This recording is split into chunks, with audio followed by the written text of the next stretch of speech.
Bodybuilding 2026, What You Must Know, and a Q&A section. Everyone's doing it wrong, believing that lifting heavy builds big muscles. But lifting heavy just cuts you off from lifting for long enough to eventually lift heavier. A bodybuilding workout is built on top of an hour's worth of jogging endurance. But unlike joggers, you weigh yourself down with dumbbells. Like when you were a child, jogging will be slow going, but always improving. And your 3 or 5 pounds per hand will become 7 or maybe even 10, almost before you know it. At which point you sign up for the gym, where the climate is more reliable and 300 people stare at your rear as you now dance with dumbbells. Dancing is very important. It almost is the workout. Posture, like sets and reps, is yet another myth. With dancing, you go from stimulating 2 or 4 muscles to stimulating all your muscles. Your entire body is an evolved system of various concerns, and muscle isolation slows down your progress. Combined with lifting heavy and chair machines, your progress will be extremely slow. Sets and reps, long rest periods, muscle isolation, and machines are useful instruments for when you want to feel like you're working out. And that people still build muscle this way is not proof that their way works, but that bodybuilding is extremely easy. Your body wants to adapt to challenges. Doing it wrong, as noted, prevents you from lifting longer and heavier.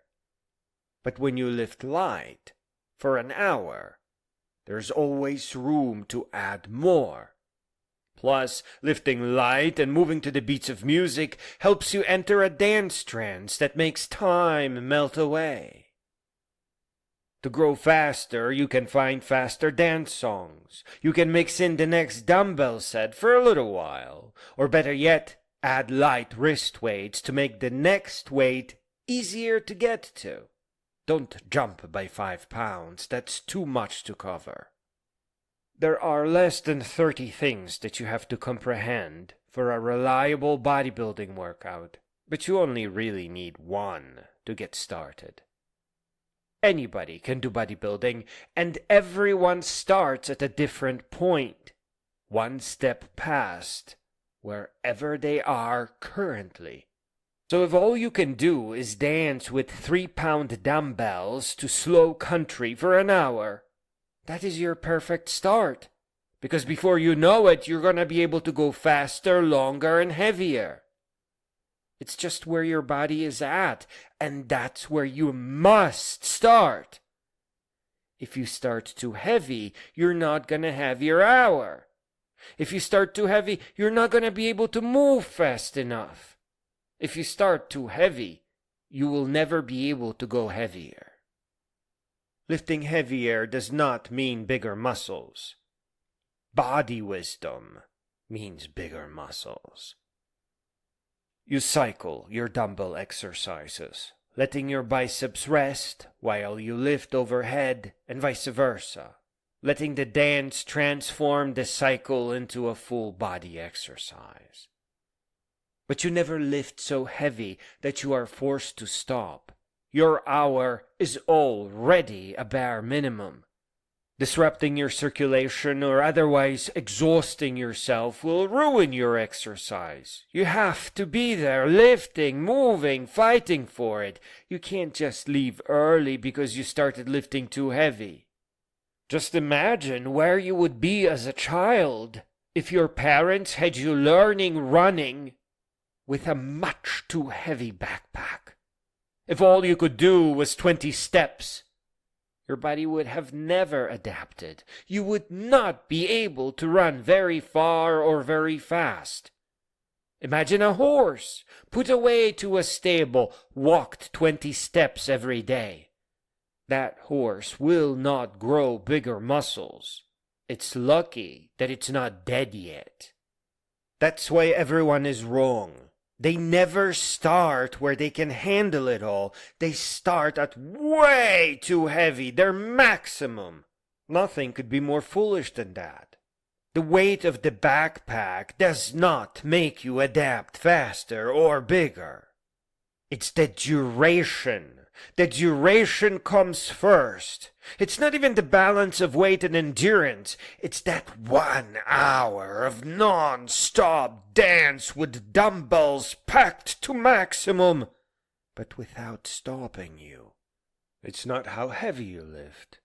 It's how long you lift your heavy for. And now the Q&A. Question. You say everyone is doing it wrong. Aren't people who lift heavy still building muscle? Answer. Yes, and that is exactly the trap. Your body wants to adapt. It is almost desperate to adapt. And it will find a way to grow even when you treat it poorly. But lifting heavy does not prove that heavy lifting works. It proves that bodybuilding is forgiving enough to survive your mistakes. The question isn't whether you will grow, but how fast and for how long. People who lift heavy plateau quickly, even injure themselves, and often quit. People who lift light for an hour, 5 days a week, keep adapting for years. There's nothing to stop them from adapting. They are gently pushing forward, and their body understands what that means. It means bigger muscle, more strength, a little bit more endurance. No problem. Question. What does, if you have to stop, you are doing it wrong, actually mean? Answer. It means the weight you choose is your enemy. The moment you are forced to put the dumbbells down because your muscles simply gave out, it's all over.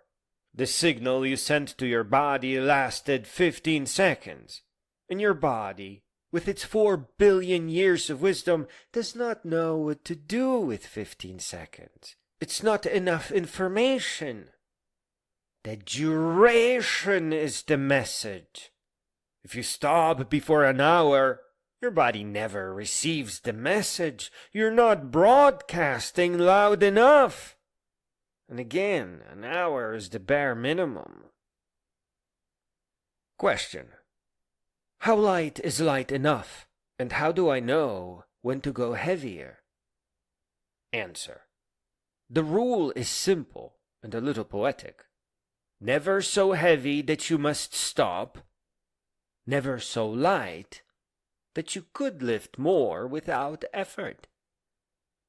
You want to be working, genuinely working, but never suffering, never cutting off your circulation, never driving your body into crisis.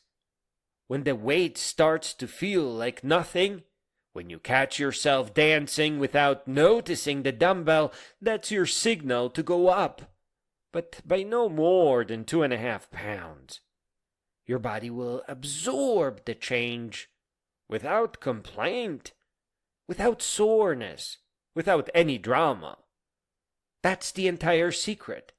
Tiny baby steps, taken consistently at the very speed with which your body adapts, lead to more adaptation.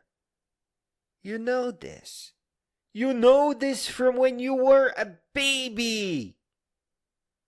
Question. Why dancing specifically? Can I just do regular sets and reps? You can, and you will still grow, slowly, with long rest periods where your body cools down and your circulation returns to baseline. But when you dance, you cycle through muscle groups naturally. Lateral rises, rest your biceps. Curls, rest your shoulders. Overhead press rests everything that came before. You never fully stop. So your circulation never drops. Your heart stays gently elevated, and every muscle in your body participates in stabilizing your movement. Sets and reps isolate and take decades. Dancing integrates, and integration is how your body actually works. You're evolved. You are a miracle of nature. You were not designed to sit in a chair machine counting how many times you lift. Come on. Question. What about beginners who can barely dance for 10 minutes? Answer. Then the 10 minutes is your perfect and correct starting point. Yeah. This is not failure. That's where your body is. That's where it all begins. It's the most important baseline. A child learning to run does not start with a marathon, for goodness sake. You start with what you have, and your only job is to keep showing up. Use an interval timer if it helps. 1 minute of movement, 2 minutes of rest. Repeat it until you have filled 30 minutes. Then each week you reduce the rest and extend the movement. Not by forcing it, but by gently asking your body to slowly adapt at the correct speed. Just enough. And just like when you were a child, it absolutely will. That is what our bodies do. They are self-repairing, adaptive, biomechanical wonders. And clearly, they respond to persistent, gentle challenge. Always and every time. They learn from you. They learn to match you. Now, heads up, everyone. If you start lifting heavy and huff and puff and show off and someone comes in and you trick them, or add to tricking them that they are weak and you are so strong, oh boy, you do not want to do that. Breaking someone's soul is an unforgivable mistake. Don't pretend to work out. Do not trick anybody else into failing the way you are failing. Don't do it. Question. Do I need a gym for this? Answer, not at first. Jogging with dumbbells is the foundation. It builds your back, your shoulders. 3 or 5 pounds per hand, outdoors, at whatever pace you can manage. That's your special pace. You earn your way into the gym by first building an hour of endurance. When 3 or 5 or even 10 pounds feel like nothing, then you are ready for weights at the gym. Running with 30 pounds of dumbbells is tough and probably unwise. So you go to the gym. There you switch to dancing. It's much more fluid. And here, unlike when jogging, you can lift above your head. You can lift to the side. You're not just carrying dumbbells. You have greater range of motion because now you aren't just leaning forward and shuffling your feet. You're spinning and turning around and basically standing in a little square. It's a lot easier, it's a lot more powerful, and it is safer. But again, you have to earn an hour's worth of endurance with considerably sized dumbbells. Then you get your shoulders. Then you have the strength to work out with whatever dumbbells you can carry at the gym. That's your special weight again. If you're not moving for an hour, your body can't hear you. 3 hours is probably too much, so it's not that big of a challenge. Question. What are the 3 dumbbell exercises you keep mentioning? Answer. Dumbbell lateral raise, standing dumbbell curls, and overhead shoulder press. These 3, cycled continuously while you dance, cover the full upper body in the correct sequence and allow each muscle group to rest while the others work. You do not need to think about which muscles you are targeting. You just keep moving through the cycle, staying with your music, and let the hour do its work. Muscle isolation and complex programming are solutions to problems you do not have. They're not really solutions either.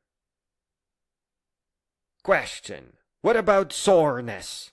I remember lifting being painful.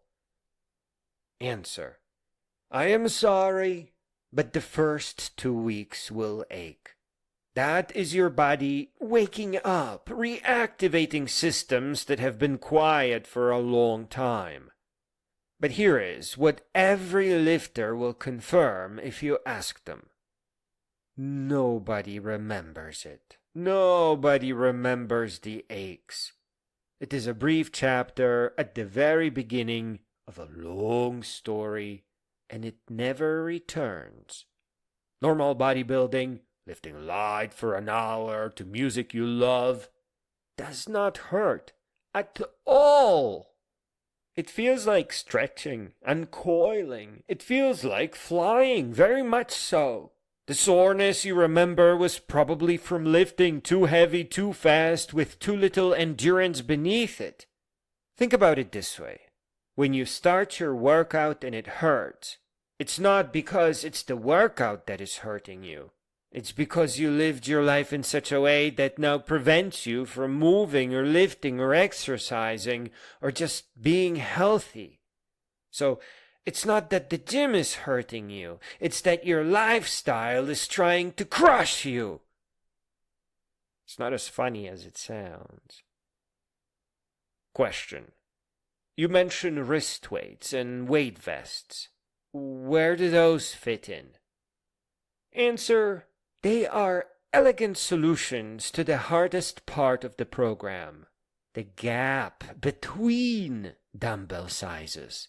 When 5 pounds is too easy and 7.5 is too hard, light wrist weights bridge that gap with 1.5 pounds and make the jump feel almost unnoticeable.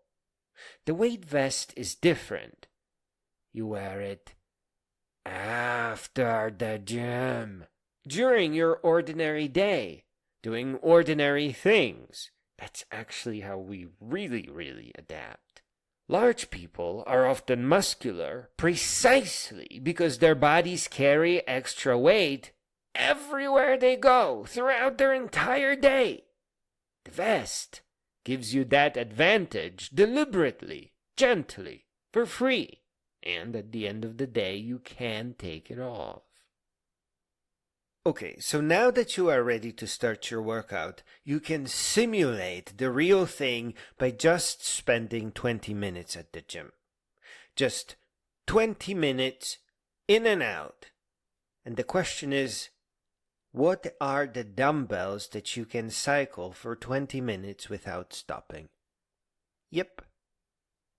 And because this is a simulation of an hour or 2 long exercise, you will need to figure out your music. The late 90s country music was just slow enough to get you started, and I think that's a pretty good starting point. You don't have to become a lover of country, but those are some pretty good songs. Then you can move on to pop.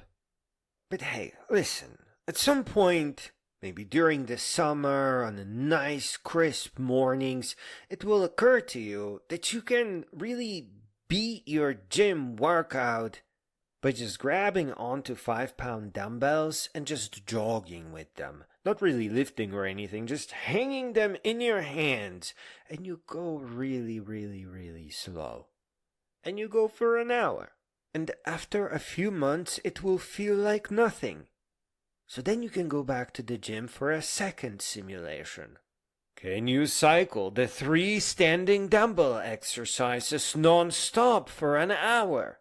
Carrying dumbbells is a tough beans. It's not really all that easy. And it's pretty much interchangeable with lifting something slightly lighter for an hour. And that would really mark your start. You show up to the gym every day at the same time for an hour, lifting, dancing, cycling, non-stop, to music that is nice and interesting. And then the magic happens. You gain the ability to lift slightly higher. Maybe the wrist weight trick will work for you. Maybe, because it's early in your lifting career, you can cover a 5-pound gap.